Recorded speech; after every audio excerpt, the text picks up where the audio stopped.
3, 2, 1. Čas vypršal. Ach, ten úbožiak nesplnil, čo mal.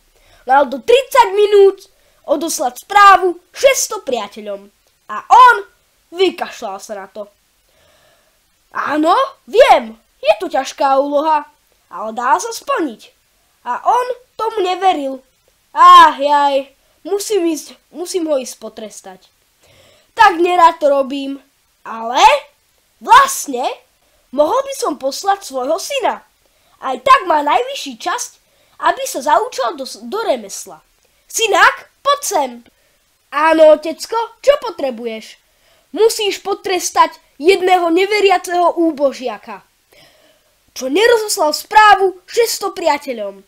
Ale jaj, tati, veď ja to neviem. A okrem toho, to s tými správami je pekná hlúposť. Ani ja som toľko správ nestihol. A to je už čo povedať. Prečo by som mal toho chudáka potrestať? Veď, na čo? Lebo je to naša povinnosť. Čo ja musím, to sa musí. A je to ľahké, ako zobrať bábätku sladkosť. A to ti ide. No dobre, keď musím, tak idem. Prišiel som si pre teba. Čo? Prečo? Ako? Nesplnil si, čo mal. Nerozoslal si správu 600 ľuďom. A preto musíš pikať. Ale ja som to skúšal. No ja 600 priateľov ani nemám. Tak si to mal zistiť od kamarátov. Teraz ťa potrestám. Preboha, prosím, zľutuj sa. Veď tu iba správy. Nie sú vôbec dôležité. Ľudia sa správajú v ostatnom živote, to je dôležité.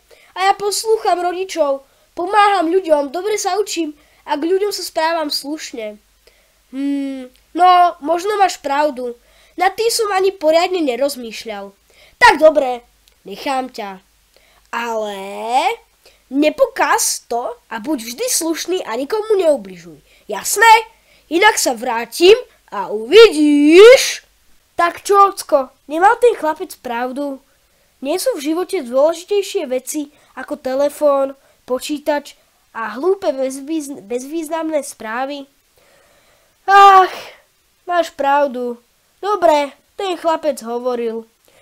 Ako som mohol byť len tak zaslepený. Už tomu chápem. Nech si ľudia slušne žijú. Ak nechcete, aby vás niekto potrestal za takúto vec, rozošlite toto video jednému. You blocked me on Facebook, and now you're going to die.